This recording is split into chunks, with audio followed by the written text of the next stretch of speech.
Tem uma máxima que fala que é o seguinte: quando você sobe no palco, né, e dá aquele frio na barriga, pra você ficar calma, só você imaginar a plateia pelada. Isso faz sentido, é verdade?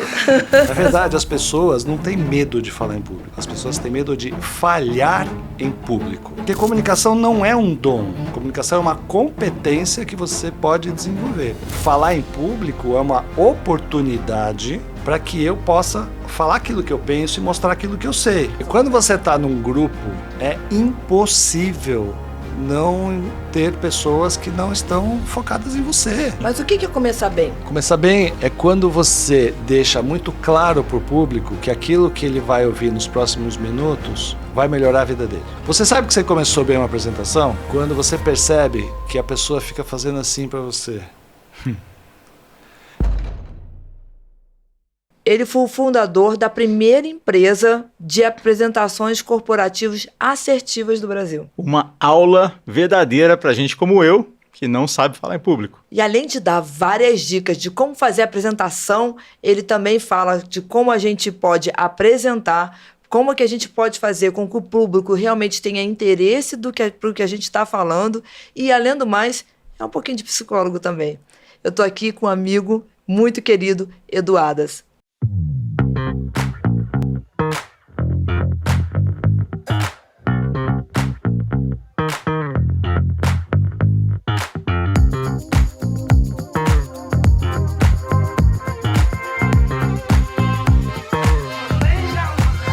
Edu, muito obrigada por estar aqui com a gente hoje. É muito bom estar aqui com um amigo aqui na minha frente. Eu tô até um pouquinho nervosa, né? Porque, afinal de contas, um monte de coisa que eu peguei, que foi você que me ensinou, eu trouxe para cá. Então, muito obrigado. Eu que agradeço. Um enorme prazer, a oportunidade de estar aqui.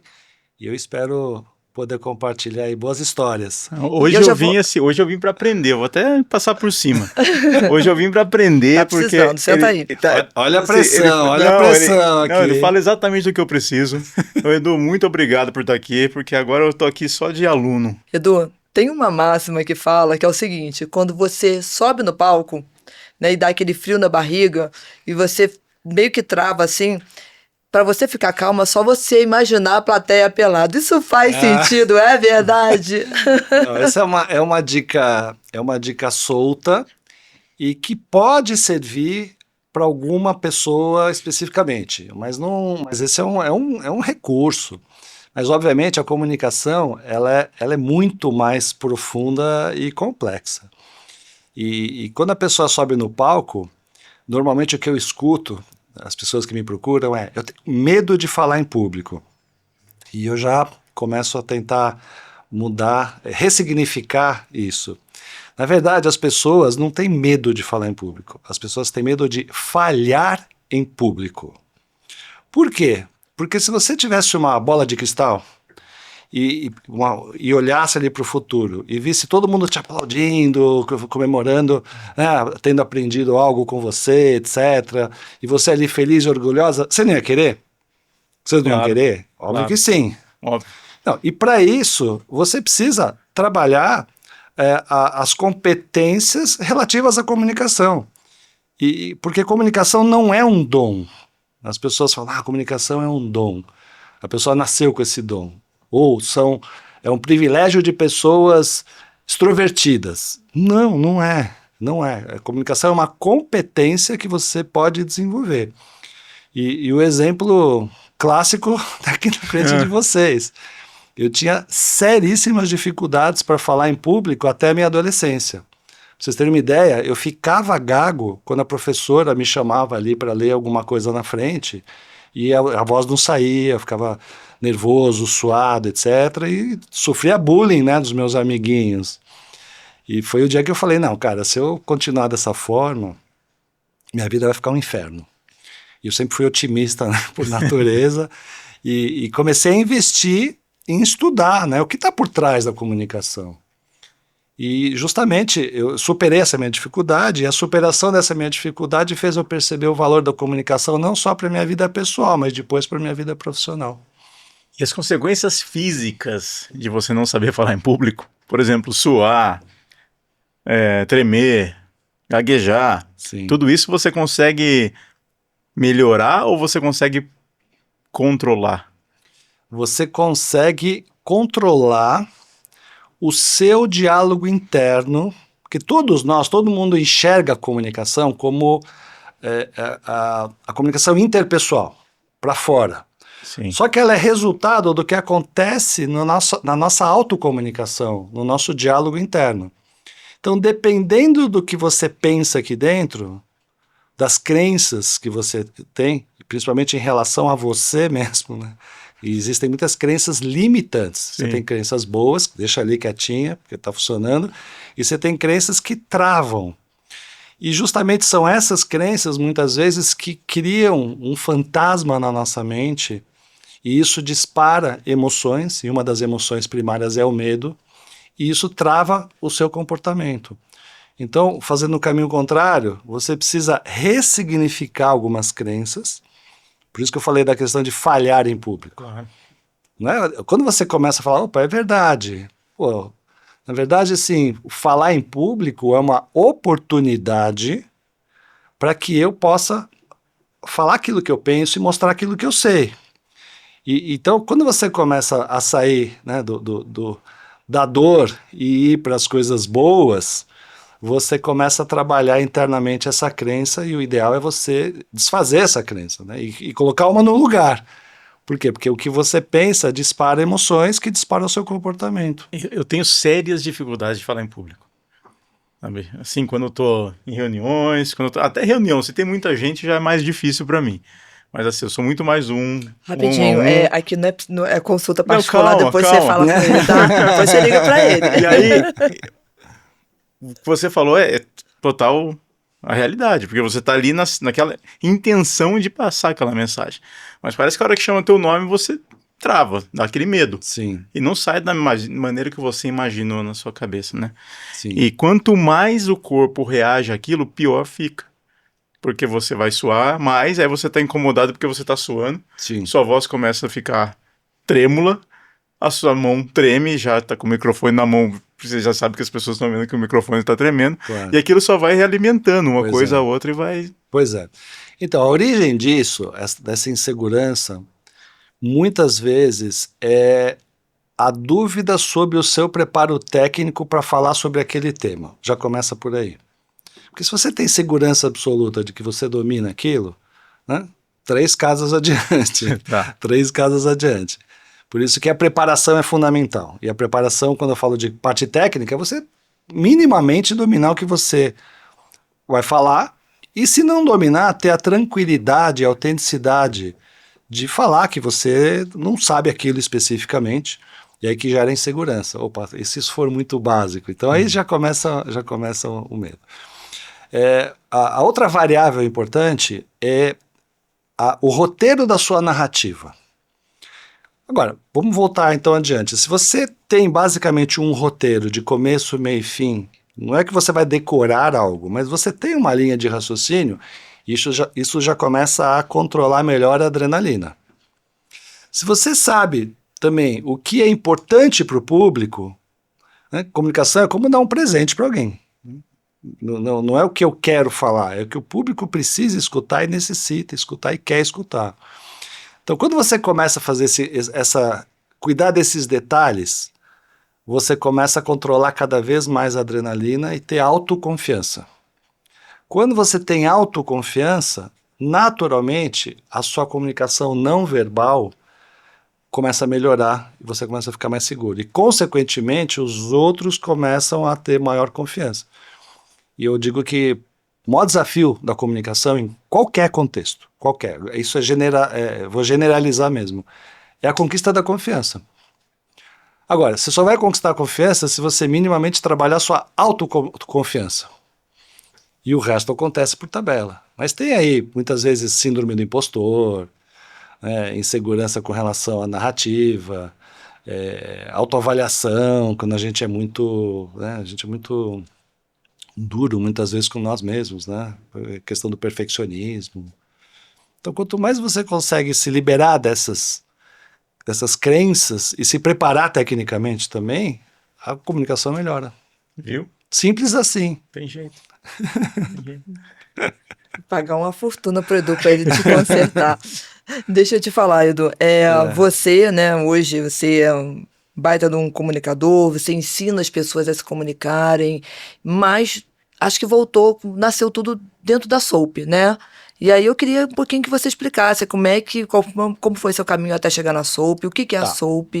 Deixa eu voltar então até antes da Soap, né? Eu vou pegar aquele atalho lá na minha adolescência, quando eu Você vai superei. contar a história daquele do coelho? Por favor, conta. Da que é? fantasia de coelho com seu primo? Ah, não. Isso Que não se pena. conta. Isso é uma coisa que... Tem coisa que a gente não conta, né? Pra não queimar o filme, Ainda né? mais dando nomes, né? Principalmente quando não foi você que fez, foi um Exatamente. outro que fez, né? Mas o fato é que, logo depois que eu percebi o valor da comunicação, eu trabalhei muito, né, novas competências, principalmente em programação neurolinguística.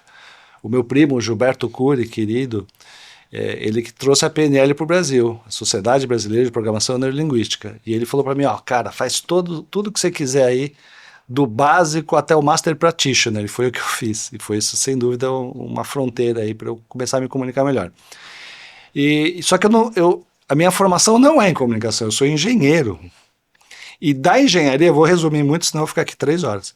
Da engenharia, eu entrei para fazer consultoria para empresas. E eu fazia, nas minhas consultorias, eu tinha que conquistar a confiança das pessoas para mostrar que aquilo que eu estava oferecendo ia melhorar a vida delas. E eu fazia isso nas minhas apresentações. Só que, para mim, a apresentação nunca foi sinônimo de PowerPoint, da ferramenta. Não, era o momento de você criar uma conexão não só racional, mas principalmente emocional com o público. E naquela época nem tinha a palavrinha storytelling, mas eu já praticava storytelling. Você tem que contar histórias para as pessoas se enxergarem ali e perceberem realmente como que a vida delas vai estar melhor com aquilo que você oferece. Bom, aí os meus clientes que me contratavam para fazer a consultoria, que tinha a ver com melhoria de qualidade e produtividade, começaram a ver aquele jeito diferente que dava resultado.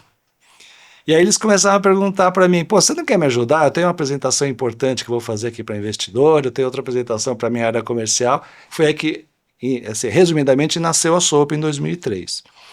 Soap significa State of the Art Presentations, apresentações em estado da arte. E o nosso desafio é ajudar as pessoas nos seus momentos decisivos de comunicação, que são reuniões onde você não tem uma segunda chance, quando você vai se apresentar numa convenção, quando você vai se apresentar num evento.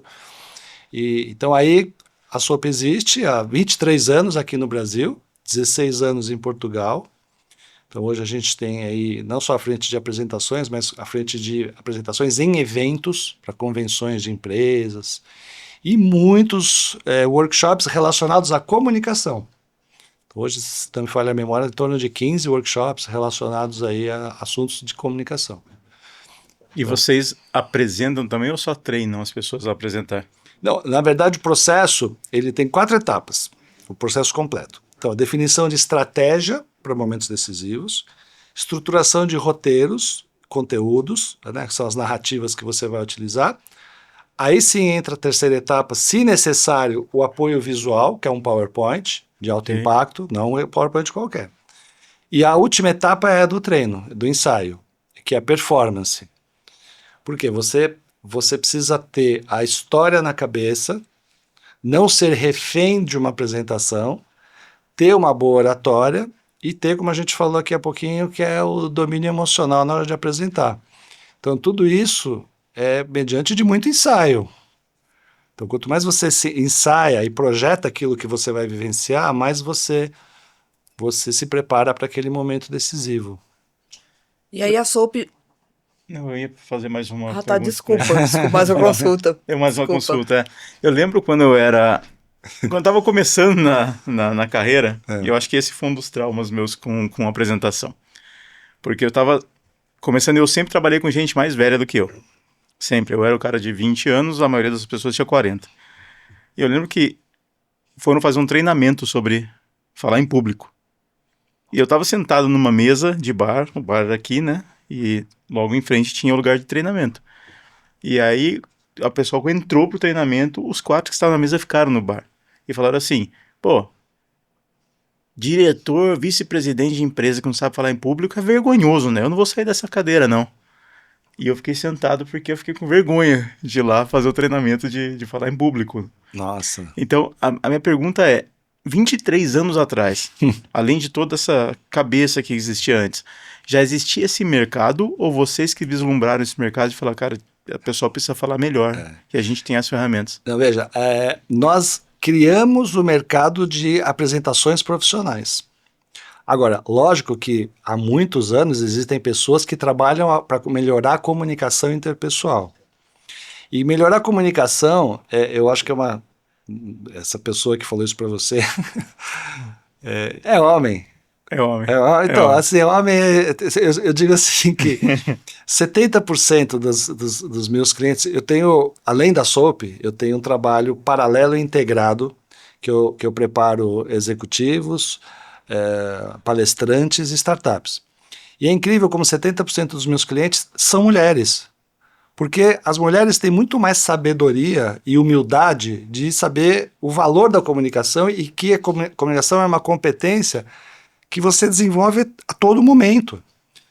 Mais uma vez, não é só falar em público ou ter regrinhas de oratória. Não, é trabalhar a autocomunicação. Trabalhar a autocomunicação é trabalhar autoconhecimento. E aí, os homens, óbvio que eu estou generalizando, tá? Muitas vezes são muito mais arrogantes, porque já estão numa posição de destaque, e muitas vezes injustamente, porque fala assim, eu não preciso evoluir.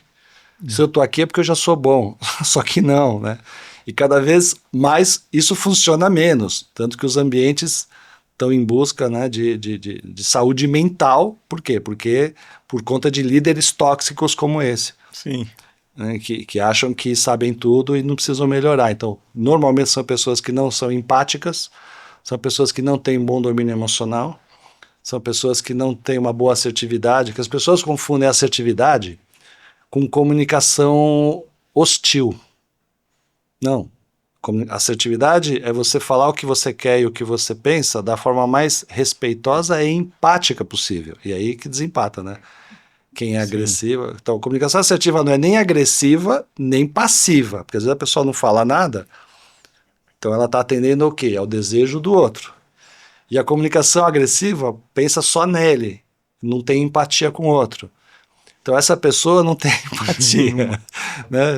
Eu vou falar com quase certeza aí de conhecimento, mesmo sem conhecer a pessoa, mas esse é o fato, né? Que as pessoas são arrogantes e muitas vezes é isso que torna o ambiente tóxico. Posso fazer pergunta agora? Por favor. Edu, na SOAP, além de fazer apresentações, ajudar pessoas, empresas a fazer apresentações, vocês também treinam pessoas para que elas sejam apresentadores, né? Qual é a dificuldade maior que você vê nos dois lados, né? Tanto para fazer uma apresentação, fazer um PowerPoint, sei lá, um Canva, qualquer coisa, e também para subir no palco. O que você vê, assim, qual é a maior dificuldade do público para essas duas coisas? Então, eu citei aqui 4 etapas do processo, e nessas 4 tem muitas dificuldades. Então, em cada uma, na etapa 1, estratégia. Muitas vezes a pessoa acha que a comunicação que ela já tem e faz serve para qualquer público, só que não. Então, quando você muda o público, muda o perfil do público, você tem que adaptar a sua comunicação. As pessoas quando perguntam para mim assim, quando chegam para nós, falam assim, quero montar uma apresentação da minha empresa. E minha brincadeira clichê é, só uma? Como assim? Você só tem um público? Não, eu falo para um monte de stakeholders. Falar, então você tem que ter uma comunicação, obviamente que eu sei que você tem um propósito, etc. Só que você precisa ter uma narrativa diferente para cada stakeholder. E aí já é o primeiro erro. Você tem uma comunicação que você acha que vale para qualquer ambiente. Definir objetivo também, eu ajudo muito, né? Muitas vezes a comunicação não tem sucesso porque o objetivo é mal formulado. A pessoa fala assim, quero fazer uma apresentação institucional, eu falo, comercial. Para quê? Para vender. Eu falo, não, vem cá. Se o teu objetivo for esse na primeira reunião, você vai querer mostrar tudo para aquela pessoa.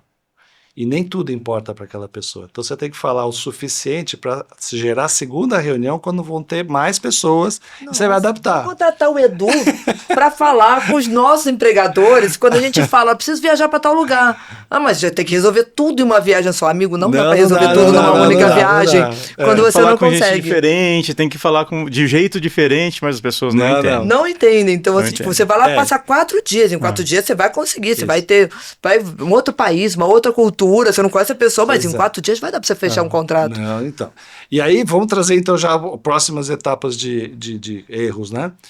Aí já vem um roteiro errado, muitas vezes. A narrativa que você tem em mente não é aquela narrativa que impacta o público. Esse é outro erro. Outro erro, quando a gente fala em apresentação especificamente, é você ter excesso de conteúdo e você acaba sendo prolixo. Então, e muitas vezes conteúdo na tela. E a tela, já vamos partir para a terceira etapa. A tela horrorosa, com um monte de texto na tela e a pessoa fica lendo. Ora, se você lê e explica, um dos dois não precisa. E geralmente quem se ferra é você, porque a pessoa fica lendo enquanto você está ali na frente. Então, a tela é só um pano de fundo, como um telejornal. Que quando você está falando, aparece ali só uma imagem, um número, mas não um gráfico de Excel e por aí vai. E o quarto erro tem a ver com performance, né? Que tem a ver com a pessoa não ensaiar, não se preparar, não cuidar do seu domínio emocional antes da reunião, se preparar. Você tem exercícios de respiração, inclusive, quando você vai subir no palco. Então eu vejo muito isso nas consultorias que eu faço pessoalmente também, né, com muitos palestrantes, e palestrantes super famosos. Que você está ali na beira do palco, a pessoa fala, minha perna está tremendo. E a pessoa que está acostumada a falar. Por quê? Porque é diferente você falar numa rede social e você fazer uma palestra de 40 minutos com começo, meio e fim. E aí você precisa se preparar. Então eu vejo esses erros e muitas vezes é você menosprezar o ensaio. Acho que veja, a principal etapa é a performance, porque também não adianta nada você ter um material feito pela Soap. Você tem uma Ferrari para utilizar, só que você não sabe conduzir aquilo, ou você conduz errado. Não adianta nada, por quê? Porque quem vende a Soap, bacana. Não foi você que fez isso. Mas quem conquista a confiança é quem está conduzindo, é o piloto desse carro. E se o piloto não estiver preparado e não conquistar a confiança, não vai conseguir o objetivo. E qual foi o primeiro grande cliente da Soap? Em que momento vocês identificaram que realmente deu certo? Então, a Soap nasceu como um produto da minha consultoria. E eu imaginava que quem não nos conhecesse não iria contratar. Só que foi um erro, por quê? Porque quando os meus clientes apresentavam com as minhas apresentações, as pessoas falavam, opa, não foi você que fez, quem te ajudou? E aí nasceu a Soap, né, praticamente, por quê? Porque eu tive que resolver, né? Ou continuar fazendo consultoria ou criar uma empresa de comunicação como é a Soap. E a coisa começou a bombar, a crescer muito. Então, os meus primeiros clientes da consultoria foram os primeiros clientes da Soap, na prática, porque deixou de ser um produto, um serviço da minha consultoria e passou a ser uma empresa. E aí nós começamos a fazer trabalho para grandes empresas, agências de publicidade, né? A gente comentou, Editora Abril, Microsoft, e grandes empresas. Inclusive a própria Microsoft, que tem a ferramenta PowerPoint, né, que foi um dos primeiros clientes nossos. Legal. E Edu, imagino que você tenha, que nem a gente, né, fica reparando em plataforma de streaming para ver se é boa ou não, se é bonito ou não. Eu tenho certeza que você também, quando olha uma apresentação, fica ali reparando como é que é aquela apresentação. Tem alguma apresentação que você tenha olhado e falado assim, meu Deus do céu, que vergonha da pessoa que está apresentando isso. E a pessoa nem era uma pessoa, digamos que um amador, né? Pois é. Eu não sei nem como é que eu lidaria. O que eu assim, eu não sou especialista no streaming, mas eu posso palpitar, fazer alguns paralelos, né? Comunicação é conteúdo e forma. Muitas vezes você tem um conteúdo bom, só que a criação visual, a aparência, a lógica de você navegar, muitas vezes num site, não é a melhor possível. E isso passa também, muitas vezes, uma impressão negativa para quem entra ali para ver. Então, muitas vezes, por exemplo, quando eu vejo um trailer de um filme, que é uma narrativa rápida, tem que ser rápido, né? Tem que ser pouco tempo, ou de uma matéria, de uma reportagem, ou do nosso podcast aqui. E ele não está muito bem editado, ou tem uma edição meio amadora, você já inconsciente, você já começa a desconfiar, né? Você fala, pô, será que o conteúdo é bom? Então é inevitável, as pessoas relacionam conteúdo e forma. Então o ideal não é um contra o outro, é os dois no estado da arte. É você ter a narrativa bacana, é você ter a qualidade do vídeo feita da melhor forma possível, profissional. Então tudo isso acrescenta valor. E o valor, ele é muitas vezes inconsciente, né? A pessoa não Acho que no sabe. final de contas é tudo, né? É tudo. Até te interrompendo um pouco, até São os assim, tipo, detalhes. até o visual, se eu chego aqui com descabelada, né, a impressão que você vai ter, se você já me conhece, sabe que eu nunca tô assim, tô naquele dia, Pois você vai é. até pensar, olha, a Yaya tá com um problema, Pois é, tá com um problema sério, mas se não me conhece, você já vai falar assim, ó, relaxada, se ela é relaxada assim, e acho que esse podcast não vai ser legal, e não sei o quê. Exato. Sabe o que acontece? E aí a gente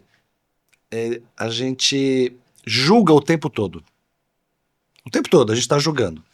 De acordo com o quê? Com as nossas crenças, com o que a gente tem como padrão.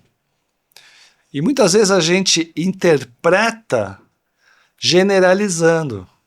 Opa, como é que pode ser bom se... Aí você faz as correlações, né? Vou dar um exemplo aqui que veio da cabeça. Será que eu vou ser politicamente incorreto? Bom, vamos lá. Não faça nada, porque o podcast a gente gravou hoje de manhã cedo, esquece, pode falar. Não, você pensa o seguinte, você vai ter uma consulta com o médico, aí você entra na sala dele e tem um baita cheiro de cigarro. Ou seja, esse médico fuma, sabe? E lógico, cada um faz o que quer da sua vida, nós somos livres para fazer o que a gente Claro. bem entende. Mas é óbvio que você já vai começar a interpretar, será que eu confio numa pessoa que também, sabe? Você tem que ser coerente, né? Tem uma palavra na comunicação que é congruente. Congruente é as ações confirmarem as palavras. E muitas vezes as ações é você tá ali adequado, né? Acho que a palavra que eu gosto de utilizar, tenho utilizado muito, é adequação. Por exemplo, eu sou uma pessoa que nem lembro a última vez que eu coloquei um terno. Porque eu trabalho numa área de comunicação, enfim, não há necessidade. Pô, mas se eu for convidado para ser, sei lá, padrinho de um casamento e todo mundo vai estar de terno, óbvio que eu vou colocar. Isso não vai ferir a minha, né? É adequação àquele, é uma atitude de respeito em relação a quem te convidou ali. Então eu vejo muito isso, tá? A comunicação não é só o que eu falo, são mensagens subliminares que você capta e você faz um julgamento. E a partir desse julgamento vem as suas decisões. Por exemplo, muitas vezes você fecha acordo com uma pessoa muito mais cara porque você tem a confiança que ela vai entregar o que ela está prometendo. E aí entram não só o que a pessoa falou, entram outras linguagens subliminares dentro de um contexto. Não vou nem falar nada aqui. Falam que eu gasto muito com roupa e cabelo. Falam que eu gasto. Todo mundo fala, não vou nem falar nada, mas é exatamente isso. Quando você trabalha com. Principalmente quando você trabalha com consultoria, né? Claro. E é uma consultoria executiva, no meu ponto de vista, pode ser preconceito ou não, mas eu não contrato uma pessoa onde ela não tenha firmeza para falar, onde ela não fale com segurança, onde ela não tenha uma aparência que seja pelo menos agradável no meu subconsciente. Super compreensível. Entendeu? Isso. Eu acho que no fim das contas é aquela frase, né? Meio clichê, né? Os clichês são bons porque eles são verdadeiros muitas vezes, né? As ações precisam confirmar as palavras. E as ações não é só o que a pessoa fala, é como a pessoa, a aparência da pessoa, atitudes, As pessoas escorregam nos detalhes, né? né? E muitas vezes você não vai adiante dentro de um processo de vendas, por exemplo, porque você cria alguma desconfiança na cabeça da pessoa que está lidando com você. Falando em clichê e palavras sempre usadas, né, a gente sempre escuta o tal do storytelling como se fosse uma solução para tudo, né, dentro da comunicação. O que você acha que o pessoal está pegando de certo e de errado do storytelling? Primeiro, eu concordo que, cara, storytelling não é a solução para qualquer contexto. Você pode ter uma narrativa no formato de storytelling, contar uma história. Mas nem toda narrativa precisa ser um storytelling. Por exemplo, você vai defender uma tese. Eu sou engenheiro, né? Você vai defender uma tese. Você traz a tese no começo, argumentos, e defende aquela tese. Eu não necessariamente eu preciso criar um storytelling. Agora, muitas vezes, para criar uma conexão emocional com o público e para as pessoas estabelecerem uma empatia maior, aí entra o storytelling. Quando você traz ali a narrativa e você traz um caso da vida real que tem personagens, problemas, conflitos, todos os elementos de storytelling, né? Consequências, oportunidades, desafios, obstáculos. Então aquilo... Mas não, fala assim, o storytelling é a jornada do herói? Não necessariamente. Por quê? Porque nem todo mundo é o herói numa história. Nem toda história precisa ter um herói, né? Eu vejo muita bobagem por aí, sinceramente. Né? Não necessariamente o que vale para um filme do Oscar vale para o storytelling corporativo, no dia a dia. Tem muita coisa aí que eu não concordo. Então eu concordo com você, nem toda narrativa precisa ser um storytelling. Então, todo storytelling tem uma narrativa, mas nem toda narrativa é um storytelling, tá? Vou fazer as perguntas polêmicas, tá? Porque eu gosto de polêmica. Lá Você vem. sabe que eu gosto de polêmica, então vem. não gosto dessas coisas, vai ficando muito morno. Já vai falar do coelho do primo dele de novo. Não vou falar do primo dele de novo. Edu, direto ao ponto, dá pra ensinar alguém a ser interessante? Dá. E aí é no sentido de você trabalhar a marca pessoal. Porque, mais uma vez, né, resgatando o que a gente falou aqui, e vocês não divergiram de ninguém discordou aqui. A gente está sempre julgando, tá certo? E muitas vezes o ser interessante não significa você tornar a pessoa algo que ela não seja. Eu sempre tenho a palavra seguinte, que é a palavra autenticidade. Então, todas as ferramentas de comunicação devem preservar a sua autenticidade. Aquilo que você não sente que é autêntico para você, deixa de lado. Quando eu dou alguma dica e falo, olha, tenta falar um pouquinho mais devagar aqui, etc., e a pessoa fala, não tá legal, eu falo, então não tem problema. Eu prefiro que a pessoa continue falando muito mais rápido, mas não comprometa a sua autenticidade. Então, o ponto de partida dá para melhorar?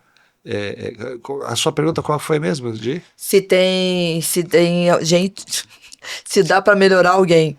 Então, o interessante também é relativo. Se dá pra ensinar alguém a ser interessante. Então, e aí, vamos lá. Agora eu vou ser bem genérico também, que é o seguinte. É muito relativo. Ser interessante depende para quem e se ela quer ser. E qual que é o objetivo dela. Porque muitas vezes você fala assim, você vai ser interessante. A pessoa fala, não quero, porque isso não tem a ver com o que eu acredito, não tem a ver com a minha autenticidade, não tem a ver com o que eu quero fazer. Aí não. Entendi. Mas quando você vai trabalhar a marca pessoal da pessoa, você fala, olha, para você ser Veja, tem uma definição de comunicação que eu gosto muito e que eu sempre utilizo. A comunicação está entre a intenção de um e a percepção do outro. E a percepção é relativa. Então, ser interessante para um não necessariamente é ser interessante para todo mundo. Você pode estar sendo interessante para um e sendo brega para o outro. Sim. Você pode estar sendo... Então, é relativo. Então, por isso que você tem que ter muito claro, dentro dos contextos, quem é o teu público-alvo? Qual que é o teu objetivo? Quando eu falo objetivo, não é só objetivo explícito. Eu quero vender algo, eu quero conquistar algo. Não. Tem a ver com a agenda oculta. A agenda oculta é aquele objetivo não declarado. Que além de... Eu faço muito trabalho com palestrantes profissionais. E palestrante que quer ali sensibilizar alguém, trazer reflexões. E muitas vezes não só isso, tem agenda oculta de vender consultoria, de vender um produto ou um serviço, e o que é legítimo. A comunicação é isso. Então é você ter muito claro o teu objetivo e sempre preservar a sua autenticidade. Então, se dentro dessa premissa dá para ser interessante ou fazer alguém se tornar interessante, dá. Acredito que sim. E você acha que tem gente que nunca vai ser um bom apresentador? Eu acho que quem são aquelas pessoas? São aquelas pessoas arrogantes, são aquelas pessoas que agressivas. Muitas vezes, você com uma comunicação agressiva, você consegue o teu objetivo naquele momento. Não, a gente vê por aí, né, também, né? Eu não vou aqui politizar, mas tem muitas pessoas que estão ali, linha dura, que conseguem o que quer. Agora, a gente não sabe qual que é o efeito disso no médio e longo prazo. Mas muitas vezes a pessoa consegue o seu objetivo no curto prazo. Mas qual que é o efeito disso depois? Então, não necessariamente a pessoa, para conseguir o seu objetivo, ela precisa ser uma comunicadora excepcional, de forma nenhuma. Você pode conseguir o seu objetivo não sendo... Excelente colocação. Não sendo um bom comunicador para todos, mas você é para aquele teu nicho. E tem apresentador que é bem ruim, né? Aquele apresentador que você vê, ele não tem empatia com o público, não necessariamente só arrogante, mas ele não tem empatia. Você não está com vontade você não fica com vontade de assistir aquela pessoa falando. Aí dá aquela agonia, né? Eu fico com vergonha ali, me dá um pouco de agonia quando eu vejo alguém no palco falando e as pessoas saindo do palco, saindo da sala. Isso é agoniante. Né? Se sai uma pessoa da sala quando eu tô, já fico nervosa. A pessoa saiu, peraí, vou dar uma cambalhota aí que uma estrela.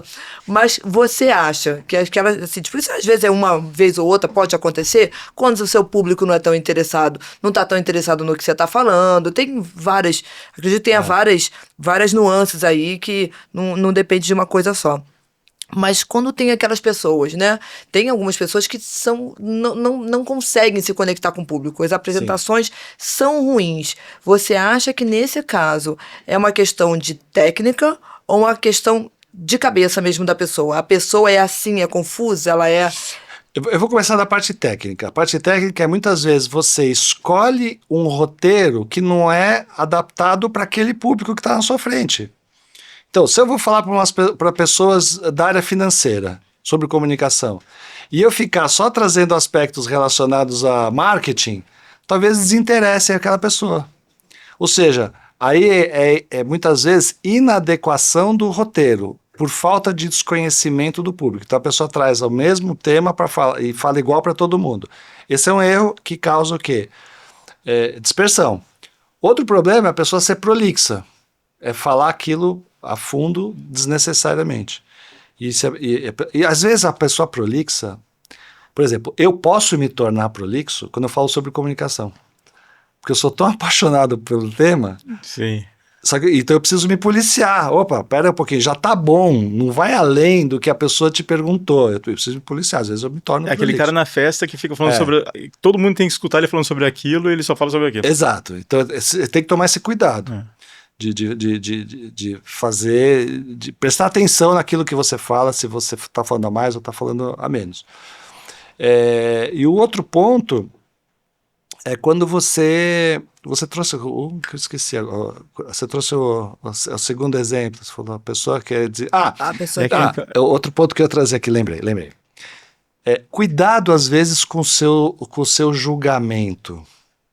Por quê? Porque muitas vezes você vê ali 2 ou 3 pessoas que estão dispersas e você acha que você generaliza que tudo que você está falando não é interessante.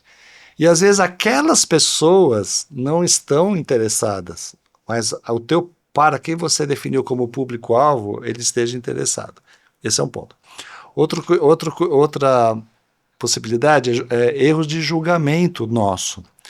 Eu sempre trago esse exemplo, tenho trazido esse exemplo nos últimos tempos, fui convidado a fazer uma palestra e quem me contratou estava ali sentado na primeira fila e eu comecei a fazer a palestra e a pessoa não saía do celular. E o meu diálogo interno aqui falou, cara, o que está acontecendo? Será que eu errei no roteiro? Será que pô, a pessoa que mais tinha que estar prestando atenção aqui tá ali no celular, parece que está desinteressada. Bom, quando acabou, obviamente, no cafezinho, eu cheguei lá e falei, e aí, né?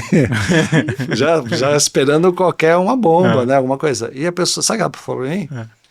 Cara, adorei. Eu não parava de anotar o que você falava. Então, olha como a gente se engana muitas vezes na nossa interpretação. Então, e muitas vezes você acaba, do teu diálogo interno, acaba estragando aquela sua palestra, ou aquela sua reunião, por conta de você achar que você não está agradando as pessoas que você quer. E outra, né? Não dá para você agradar todo mundo. Por isso você tem que ter claro quem é o teu público-alvo. E às vezes também não é nem isso. Às vezes a pessoa tá ali, mas não tá com outro problema. Tá ali Exato. só por obrigação, não tá Exato. querendo estar. Às vezes a pessoa, a Exato. gente tem esse exemplo, né? Que a gente tem os dedos duros, né?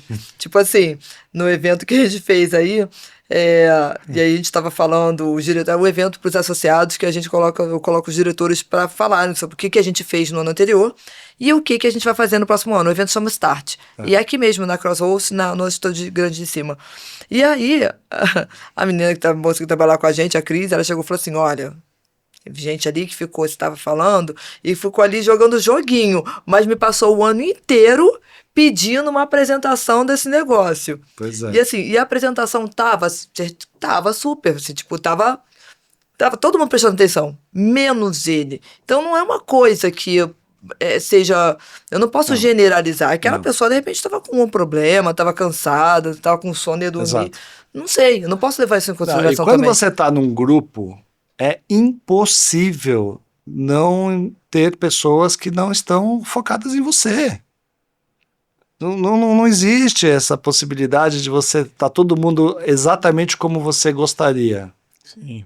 Então precisa tomar esse cuidado. E hoje, realmente, a dispersão é muito grande. Está todo mundo focado em N coisas ao mesmo tempo, no celular, nas redes sociais, etc.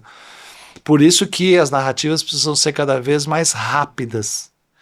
E você precisa cuidar minuto a minuto do que você vai falar, porque às vezes você perde por 3 minutos e a pessoa não volta mais.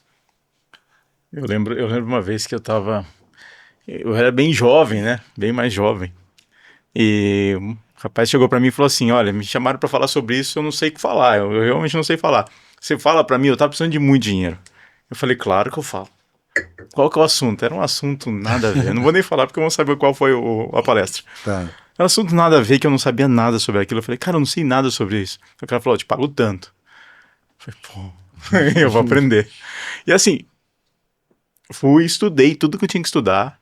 Fui para a apresentação, me preparei, porque eu não sabia. Então sentei com ele durante uma semana, ele me treinou para falar sobre aquilo. Então tudo perfeito.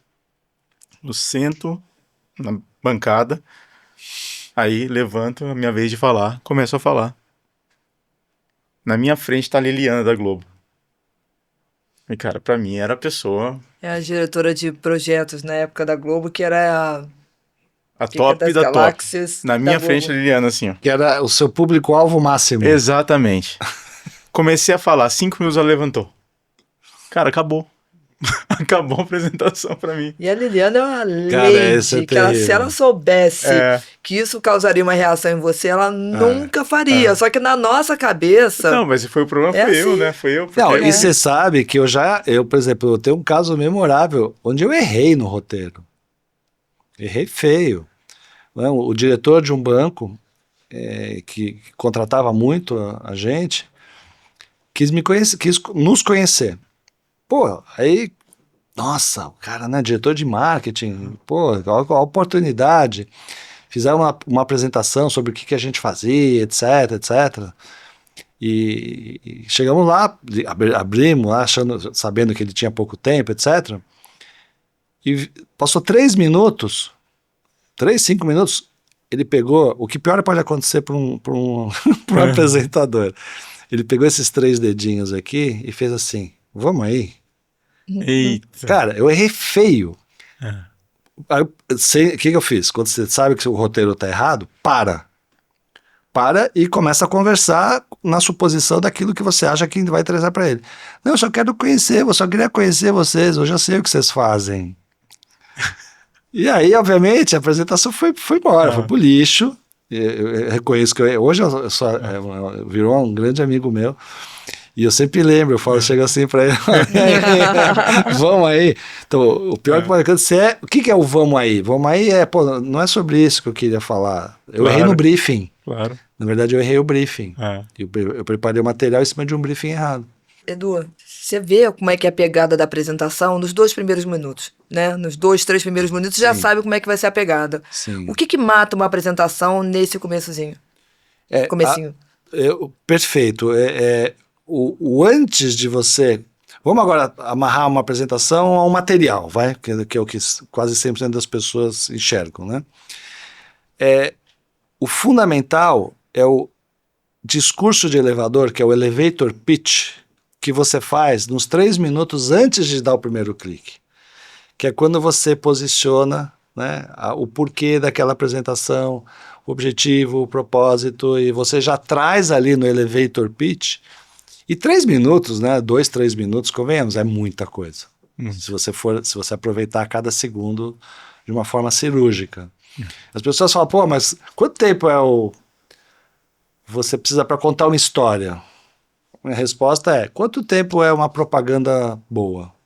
40 segundos, 1 minuto? Pô, se em 40 segundos, 1 minuto você consegue fazer uma pessoa chorar, em 3 minutos você faz um estrago. Né? Vira um curta. Verdade. Vira um curta. Então, começar bem é importante. Começar bem, porque é quando você conecta com o público, desperta interesse, mostra o valor, e muitas vezes você vai trazer algo técnico que a pessoa vai entender o porquê daquilo, e não foi no PowerPoint, foi... Sim. Mas o que é começar bem? O que é, assim, tipo, olha, começou bem? Começar bem é quando você deixa muito claro para o público que aquilo que ele vai ouvir nos próximos minutos vai melhorar a vida dele. Seja para atender uma dor, seja para atender desejos. Entendi. Então, quando você traz aquilo logo de cara, olha, o que eu trago aqui tem este valor para a sua vida, não é o que eu vou trazer aqui para mim porque eu acho que é importante. Não. Eu entendo o teu contexto. Eu entendo a sua realidade. Você sabe que você começou bem uma apresentação? Quando você percebe que a pessoa fica fazendo assim para você. Ou seja, o que ela está fazendo? Pô, você sabe onde o calo aperta aqui, me aperta, você sabe quais são minhas dores, você sabe quais são meus dedos, você sabe a vida como ela é, conecta. Sim. Então não é falar o que você... já apresentar a sua solução. É mostrar que você conhece qual que é a realidade do público em termos de problemas e desejos. Você conecta, aí você estabelece empatia. Porque qual que é a tendência de quem está assistindo? Falar, opa, quero assistir, quero saber como que essa pessoa vai melhorar a minha vida. Genericamente é por aí. Tá? É como um filme. Se você não se conecta ao filme nos primeiros 10 minutos, muitas vezes você para... É pela música.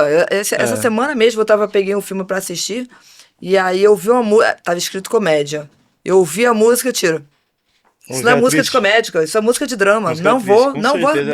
É do Channing Tatum, aquele assaltava o McDonald's subindo pelo telhado. Tava dizendo que era comédia. Cara, eu não assisto filme de drama. Esquece. Eu não assisto filme de drama. Pro filme de drama eu assistia, de vez a cada 10 anos assisto Um Vento Levou, que é um clássico. Eu não quero drama pra minha vida. Eu gosto de coisa leve na vida. Quando até drama já tem muita coisa, sabe? A gente já tem um drama todo dia de trabalhar e ter que lidar com tudo. Eu só assisto filme que seja para distrair. Até terror assisto, porque aquilo não me toca. Né? Para mim é distração.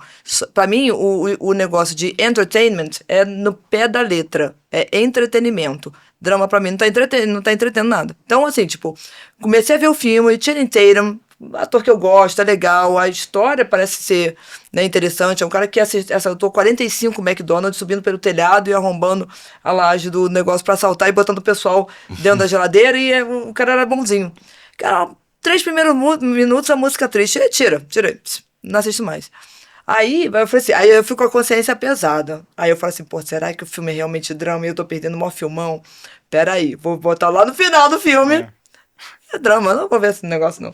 Não, eu tava vendo um Impressionante. podcast semana passada e eles falavam exatamente sobre isso. Era um negociador da CIA, eu acho, o da FBI.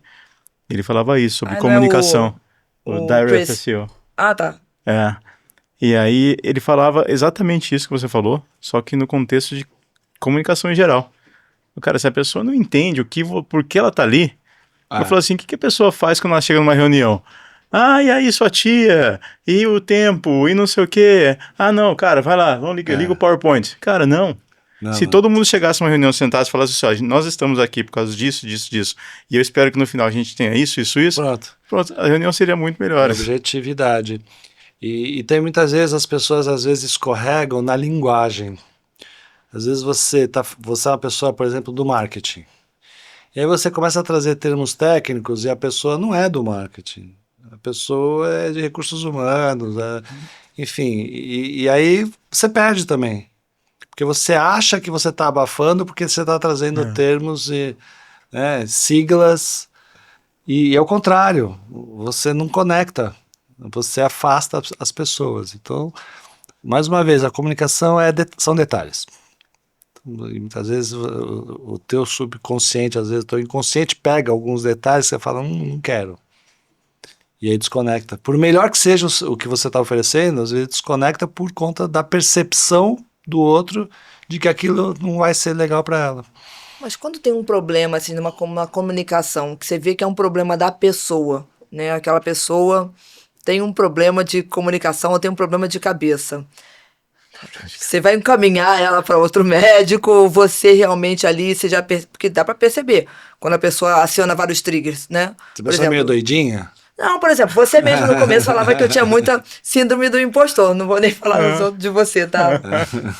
Antigamente você falava que eu tinha síndrome do impostor. E eu comecei a perceber, eu tenho.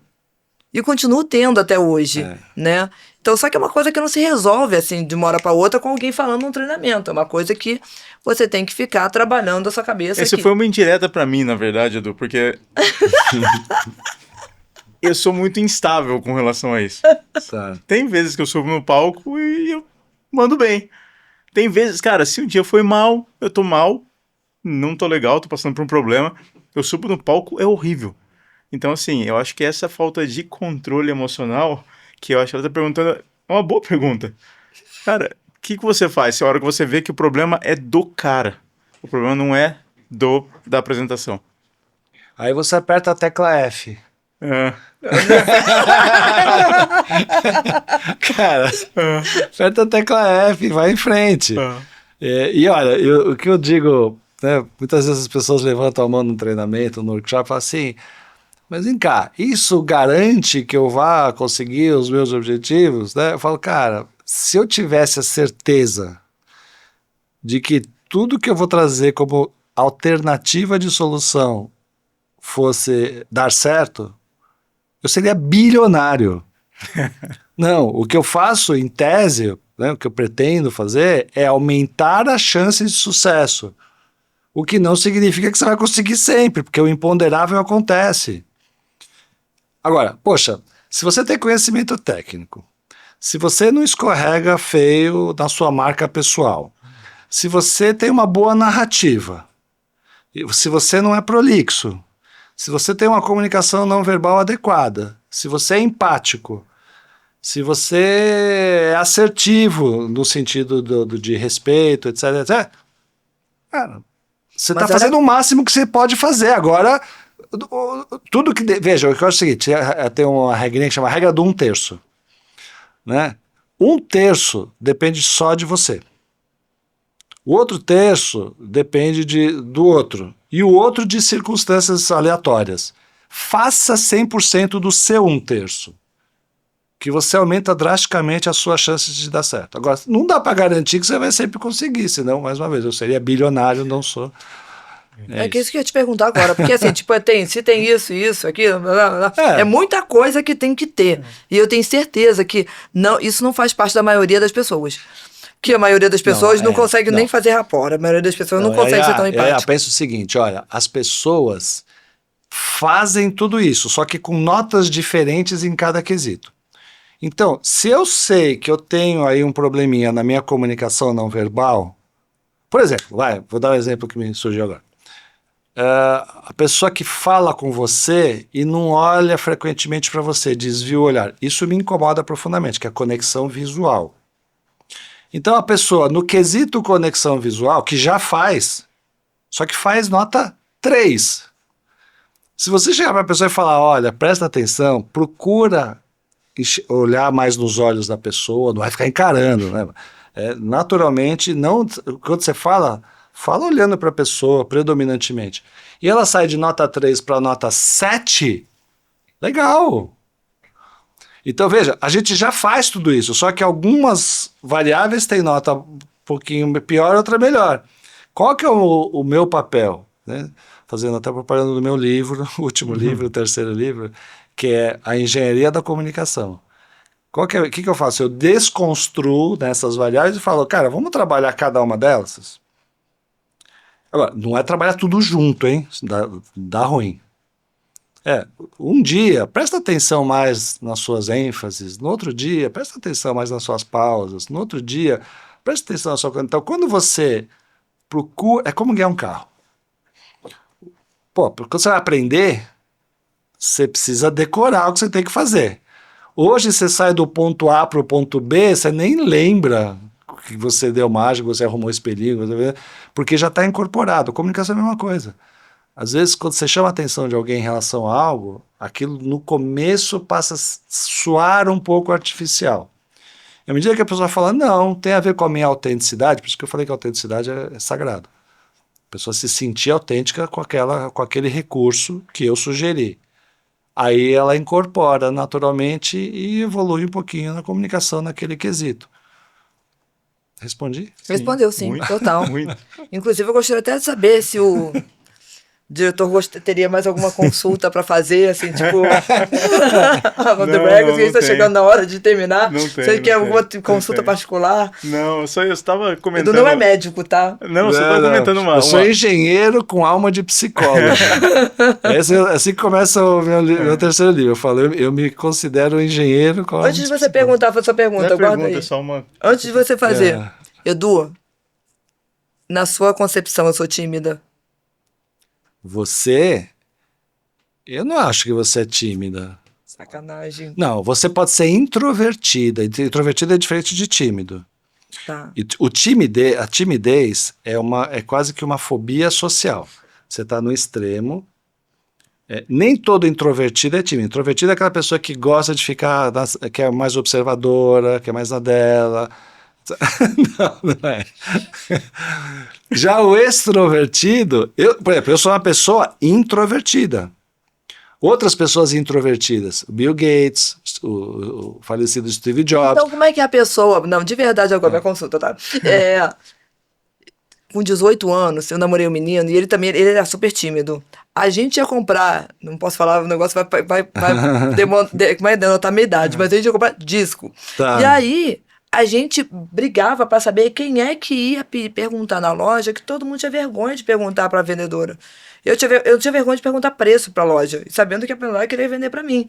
Então, eu sempre fui assim. Ao longo do tempo, né, namorando gente que era altamente extrovertido, que era aquele cara popular. Eu namorei muita gente assim. E acabou que eu fiquei com algo. Eu aprendi a fazer. Essa é a grande verdade. Eu aprendi a fazer. Mas quando eu tô num ambiente que ainda não é o meu ambiente que eu tô acostumada, etc., eu travo. Natural. Entendeu? Então, assim, isso é natural, todo mundo é assim? Eu não sei se você trava, mas você tem mais dificuldades em ser quem você gostaria. Exato. É que assim, a vida inteira eu travo na primeira vez, na segunda vez eu falo assim, não posso ficar assim. Tudo que eu vejo de dificuldade em mim, para que atrapalhe o meu crescimento, atrapalhe com que eu chegue no meu objetivo, eu vou eliminando aos poucos. Então, isso também é uma coisa que eu venho eliminando, tento eliminar. Outra coisa que eu tento eliminar, né? E que se você reparar, no começo desse podcast, eu comecei a falar muito diferente do que eu estou falando agora, era a forma de comunicar.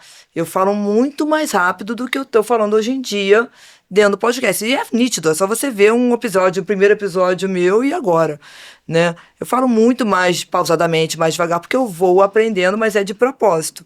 Só que isso é que eu me policio muito. Então, assim, tipo, todo mundo tem um pouco dessa... Sim.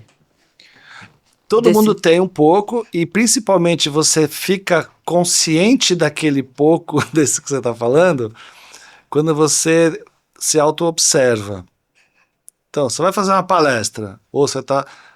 Vê lá o seu vídeo antes, faz primeiro pro vídeo, porque no vídeo você corrige vícios de linguagem, você fala, opa, deixa eu falar um pouquinho mais rápido aqui ou mais devagar ali, deixa eu dar mais ênfase aqui, etc.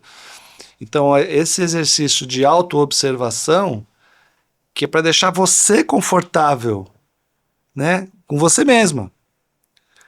E eu acho que isso é muito saudável, né? E isso é o quê? Autoconhecimento. É quando você passa a se observar.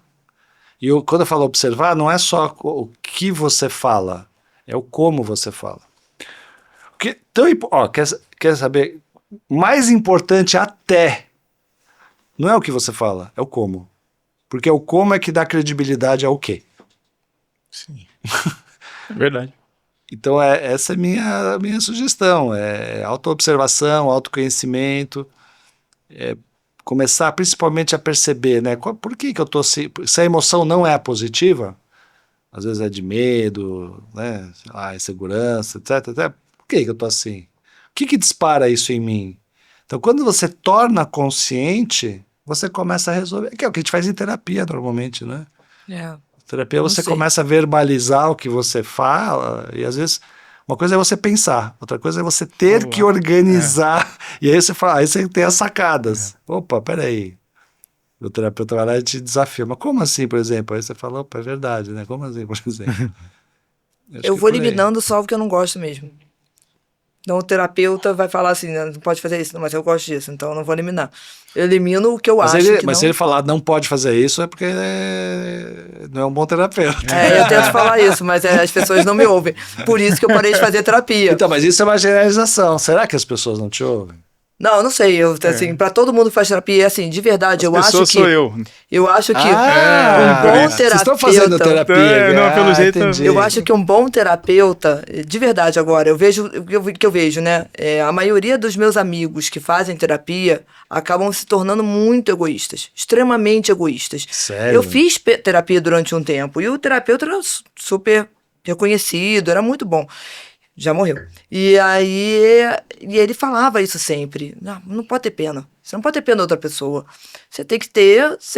Primeiro você tá bem, para depois você ter pena da outra pessoa. Você não pode pensar na outra pessoa. Então acaba, depois de anos de terapia, você fica um pouco egoísta. E eu vejo isso em vários amigos meus que fizeram terapia por 1 ano, 2 anos, e etc., que eles passaram a ser mais egoístas. Tão felizes? Não sei, eles conseguiram o objetivo deles através da terapia. Agora, aquilo tirou um pouco da humanização que eles tinham? Tirou. Totalmente. Todos eles ficam meio que um robozinho. Vou fazer o que eu quero, isso aqui não me interessa. Isso aqui não importa. Então, assim, tipo, às vezes tá magoando, por exemplo, uma mãe, entendeu? Não tô falando que seja no caso da minha irmã não faz terapia, mas se ela fizesse, né? Tá fazendo de um jeito, tá magoando a minha mãe. Eu não quero fazer isso, né? Eu não quero magoar minha mãe, eu não quero magoar pessoas com que eu gosto. Eu não quero ser assim, entendeu? E eu vejo hoje, na maioria das terapias, dessa forma. É por isso que eu falo, não sou nem um pouco contra a terapia. Eu sou contra terapeutas que seguem um único caminho exclusivo para todo mundo. Concordo. Não importando se aquela pessoa teve uma criação A ou B. Aí não é um bom terapeuta, né? Exatamente. A pessoa não leva isso em conta. Então, é isso. Essa é a minha questão com a terapia. Mas eu acho que a terapia deveria ser disponível e boa para todo mundo que realmente tem acesso, desde que ela seja uma boa terapia, que na verdade é a mesma coisa de você contratar qualquer personal. Um personal trainer que não seja muito bom, você vai acabar se lesionando. Um comunicador que não seja muito bom, você vai acabar ficando com problema, não vai ter sucesso no que você quer. O problema é o seguinte, né? Muitas vezes a gente acaba rotulando alguém, né, por conta da pessoa ser um mau profissional. O problema não é a terapia, o problema é o terapeuta que faz isso acontecer. Então, quando você começa a relativizar as coisas, As crenças vão mudando, né? Voltando para o nosso comecinho lá, que a gente tem crenças boas, fortificantes, que ajudam a gente a ser quem nós gostaríamos de ser na essência. E você tem aquelas que são limitantes, que te bloqueiam, porque não são suas, vieram de algum lugar, da sua educação, da sua família, etc. Por isso que é bom a gente ter consciência, porque crenças limitantes impactam na comunicação. Não tenho dúvida. E aí impactam na questão do síndrome do impostor. Então, por isso que eu digo, comunicação interpessoal é consequência da nossa autocomunicação. Sim. Então, quanto mais você trabalhar autoconhecimento, com um bom terapeuta, eu acredito que a coisa vai adiante. Edu, aula, hein? Aula Vou te gigante. falar. Aula, absurdo. Gigante. Você é absurdo demais. Eu admiro Muito gratificante ouvir isso. Obrigado. absurdamente você sabe disso. Nossa, eu Recíproco. Nossa, admiro demais o Edu. E eu falo pra todo mundo. A gente passou um tempo meio longe, até por conta das questões de vida, mas muito obrigada. Já convidei o Edu para participar do Academy, não dar pelo menos uma palhinha, falar alguma coisinha lá como um keynote pra gente, que eu acho que realmente é um assunto que ele é inerente a qualquer área de trabalho. É a base de Ou tudo, qualquer né? área de Eu sou vida. suspeito, né, para falar, porque a pessoa às vezes fala, eu quero melhorar a comunicação no mundo corporativo. Eu falo, cara, não é, você é o mesmo comunicador em todos os ambientes. A tua essência é a mesma. Lógico que tem a adequação para o mundo profissional, adequação para familiar, adequação. Mas quando você trabalha essas competências, é natural a evolução. Eu sou suspeito para falar nisso. Né? Mas eu acho o que comanda a inteligência artificial hoje? A linguagem. Sem dúvida. É a linguagem. Então, eu sou evoluída porque eu tive algumas aulas com o Edu, entendeu? Nossa, ganhei minha Eu tive algumas semana. aulas com o Edu, por isso que eu sou evoluído, entendeu? Obrigado, Deixei o psicólogo de lado. Obrigado. Mas de verdade, Edu, sabe que eu admiro, sou fã mesmo, e Obrigado, incondicional. Acho que de verdade, eu acho que tudo na vida passa pela comunicação. A forma como você se relaciona com a sua família, se você tem felicidade ali, é por conta da sua relação que você tem com a sua família, com seus amigos, no trabalho, extremamente importante. O tempo todo você está se vendendo, né? O tempo todo. Você está se vendendo para o teu chefe, está se vendendo para o teu cliente. Então, se você realmente não tiver uma comunicação assertiva, é claro que assertivo 100% ninguém consegue ter, ou muito pouca gente consegue. É um desafio. Né? Mas eu acho que só de você parar para pensar, tentar ver o que tem de errado e consertar, isso aí eu acho que já funciona muito. E eu achava bobagem, porque isso é uma coisa muito natural. Não sei se é porque eu recebia bullying quando era criança, que eu falei no meu podcast, e aí eu sempre queria estar melhorando alguma coisa em mim, né? Eu acho que eu acabei criando, e eu também sou filha de japonês, muito exigente. Então eu sempre queria, minha ideia sempre era melhorar alguma coisa em mim. Então, não sei se eu já cresci assim, por conta de infância, adolescência, mas eu sempre olho para trás e falo assim, isso aqui não funcionou, não tá legal, vamos corrigir aqui, não vamos fazer desse jeito. Isso é evolução. Isso, eu acho, eu tenho uma crença, né, pessoal, de que a gente veio para essa vida com oportunidade de evoluir. Nem todo mundo aproveita. Né? Às vezes as pessoas evoluem, mas isso para mim é evolução. Isso para mim é vida. É você estar fazendo avaliações, e principalmente nossas, né, pessoais, e não ficar só julgando o outro. Falar, pera um pouquinho, será que faz sentido esse valor meu que eu tenho, essa crença? Será que eu não herdei e não tem nada a ver mais? Sei lá, né? Eu acho que é por aí. Vamos fazer parte de um determinada época da vida e a gente vai evoluindo, vai mudando e agora não faz mais parte, não faz mais sentido. Você sabe que tem muitos amigos, né, de infância, não é a maioria, ainda bem, mas alguns, muitos não, alguns, que eu vejo hoje, eu falo, cara, essa pessoa não tem nada a ver mais comigo. Não cabe mais. Apesar da gente ter boas histórias, né, não cabe, porque são valores completamente diferentes. Preconceitos, às vezes, que eu não aceito mais e a pessoa, sabe? Às vezes a pessoa parou. Não dá Passou, parou. Exato. O mundo passou, ela continuou do mesmo jeito que era antes e não evoluiu nada. Exato. E a gente vai mudando. Sem dúvida, esse é o desejo, né? A gente espera mudar para melhor. Exatamente. Mas sem dúvida, bacana, obrigado. Edu, eu agradeço muito também. Para mim foi uma super aula aqui. Obrigado pelo seu tempo, obrigado pelas... Eu que agradeço, eu adorei o papo. highlights aqui, tudo que você falou. Você anotou também? Eu anotei, muito legal. Adorei e espero voltar novamente aí. 5 de novembro, Edu, ao vivo, e eu voltar novamente com certeza. 5 de novembro. Combinado. Se puder, seria Fechado. ótimo. Muito Valeu. obrigada. Valeu. Obrigado mais uma vez. Tchim, tchim, gente. Tchim, Saúde. saúde.